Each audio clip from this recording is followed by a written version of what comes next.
on se détend. Une petite partie de FIFA tranquillou. Non, on va se parler de e-gaming. Pour ceux qui savent ce que c'est, vous faites évidemment qu'on va parler d'e-gaming. Et pour les autres, vous allez être bluffés. Vous savez peut-être pas, mais il y a dans le monde plein d'endroits où les gens se réunissent pour jouer aux jeux vidéo dans des stades. Tu as des millions de personnes qui peuvent suivre. Il y en a qui gagnent des millions de dollars, tout ça pour jouer à la console. Je sais que ça en fait rêver plusieurs. Et pour ceux qui ne voient pas de quoi il s'agit, regardons des images d'un des derniers championnats qui a eu lieu. C'est extrêmement impressionnant.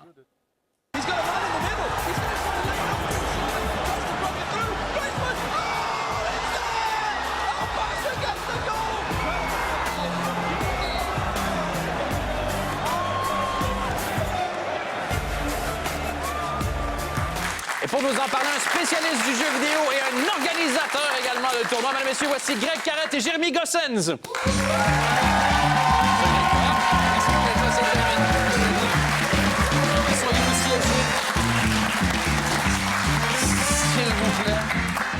Messieurs, merci beaucoup d'être là. Merci pour l'invitation. Merci beaucoup. Ce que je suggère, c'est en même temps qu'on parle de e-gaming, qu'on se fasse une petite partie. Je me suis dit, FIFA, c'est bien. Je crois que le Canada, on a un instinct naturel en football qui devrait vraiment... Les femmes diront que c'est pas possible. Hein. Non. Parler et jouer à la console en même temps, diront qu'on n'est pas capable. Moi, même si je fais que jouer à la console, je suis pas capable. Donc, j'aime autant avoir au moins une excuse. Ça ira. Donc, une petite partie Belgique-Canada? Ouais, pourquoi pas. Et moi, je vais prendre le Canada, histoire de... Mettez-vous dans la même équipe, comme ça équilibre un peu les forces. Ça joue sur la glace. Je tremble déjà un petit peu. Et je vois que c'est moi qui ai la balle? Oui, okay, c'est de l'autre côté. C'est de l'autre côté. Ouais. Et c'est comme ça que j'ai 100 de possession de balle. Exactement. On a vu donc des images de e-gaming. Greg, vous avez commenté le dernier tour sur le FIFA Interactive. Vous l'avez commenté pour la RTBF cette année. Ouais, avec Manu Debiève, avec Benjamin de Seninck et Twiki, notre champion belge du moment. OK. Il a quel âge, le champion belge? Oh là, il a 24 ans. Il a 24 ans, voilà. C'est pas vieux pour un gamer, ça? Mais il est très proche de la retraite. Hein. Voilà, il fait partie des vieux, on va dire, du gaming. Ah, c'est sérieux, je fais ça pour faire une blague. Il fait vraiment partie des vieux du gaming. Mais sur FIFA, on peut aller à des âges plus âgés, on va dire, puisqu'on a moins besoin des réflexes que d'autres jeux ont besoin. OK, donc c'est sérieux. Les réflexes s'usent avec le temps et tu deviens moins bon. Oui, on remarque qu'il y a des jeux où à 24 ans, ça s'arrête. Les joueurs n'arrivent plus à être aussi bons qu'avant. Et vous, donc, vous organisez des événements. Vous avez créé carrément une association qui organise des événements. Oui, donc l'European Gaming Organisation, donc le GO, comme on l'appelle. Donc, qui organise des tournois sur différents jeux, donc FIFA par exemple avec le championnat de Belgique qui est reconnu par l'ADEPS. OK. Ou alors sérieux? encore, ouais. Donc c'est un vrai sport. L'ADEPS reconnaît ce championnat sport. comme un championnat officiel.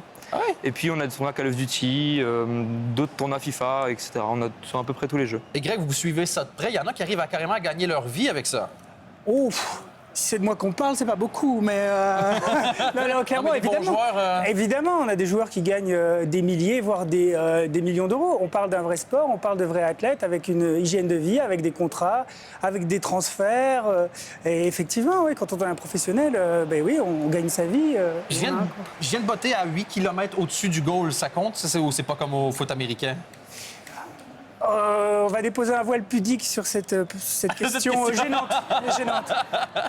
Et donc, ça se développe de plus en plus. Et si on veut faire carrière dans le gaming, je veux dire, c'est quoi le but? C'est genre de dire à maman, j'habite dans ton sous-sol jusqu'à 24 ans? Ou il faut aller dans des endroits au contraire pour s'entraîner en groupe et en équipe? Eh ben, je pense que justement, le GO est un excellent lieu où on peut développer de manière intelligente, surtout, cette passion, quoi. Ouais, alors pour s'entraîner, donc on s'entraîne chez soi principalement avec son équipe, même si après à un certain niveau, il y a des clubs qui ont des endroits pour s'entraîner où les joueurs vivent là-bas dans ce qu'on appelle une gaming house.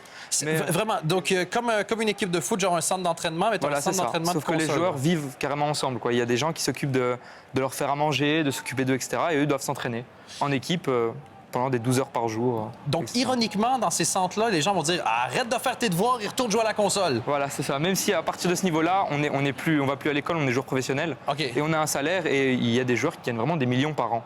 Et on n'encourage personne à ne pas faire ses devoirs, évidemment, pour jouer à la console. Mais il faut faire ses notre devoirs genre. pour après pouvoir jouer à la console.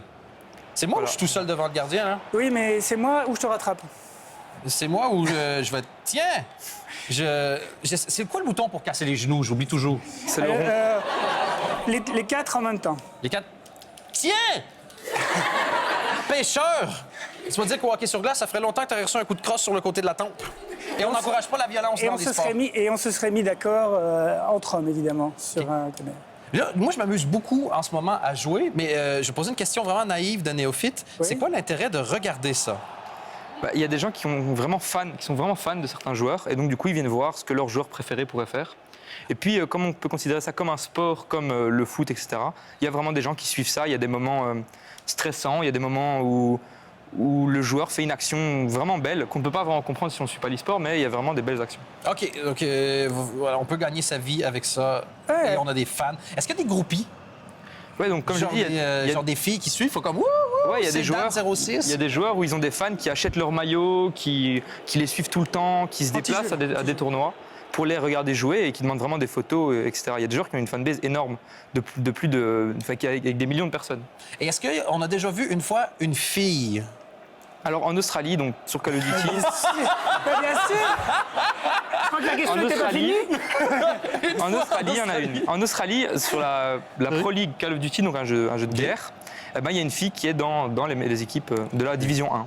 Mais ceci dit, il y a beaucoup de Oui. filles, il y a beaucoup de filles qui streament et c'est toujours très agréable de voir le professionnalisme de ces dames qui ont des arguments à montrer aussi bien professionnels que physiques, voyons-nous. Mais ouais, c'était juste une vieille blague. J'imaginais... Est-ce que c'est un milieu encore comme le sport, un peu sexiste, le milieu du jeu vidéo? Oui, mais il y a des jeux où on sépare, par exemple, la division féminine de masculine, par exemple. Sérieux? Ouais. Sur CSGO, il y a des compétitions professionnelles pour femmes et des compétitions professionnelles pour hommes. C'est quoi, vous avez pas les mêmes doigts et du coup, faut... Je sais pas du tout. Franchement, je sais pas pourquoi ils séparent. Je sais pas Non, si mais- c'est pourquoi ils séparent. mais- Shit! Mais qu'est-ce qu'ils viennent de faire? Ils viennent de faire la roue. Je veux le botter. Ils viennent de faire la... Viens ici, toi. Il y a un autre qui vient de plonger. Est-ce qu'on pourrait avoir le ralenti à la régie, s'il vous plaît? Merci, Voilà, on peut se regarder un peu aussi. merci. Donc j'ai fait une très belle action. T'as triché, on est d'accord? Eden Hazard qui Renvoi. passe à Romelu Lukaku, voilà, qui ouvre le pied, c'est sur la droite du gardien, c'est but. Bon, Oui, ben, parce qu'il y a des vrais commentateurs aussi. Romelu Lukaku qui est benteke pour le coup. Ah oui, bon, Vous venez de faire ce qu'on C'est appelle un peu loin. une reine Mathilde. c'est vrai. Elle avait fait la même erreur. Elle avait confondu les deux. C'était Origi pour le coup. Je crois qu'on va s'arrêter là-dessus. Greg Carrette, merci beaucoup. J'espère que vous allez continuer de décrire ces événements-là que la RTBF elle avait diffusé, donc le dernier Ouais. soir qu'ils vont pouvoir diffuser le suivant.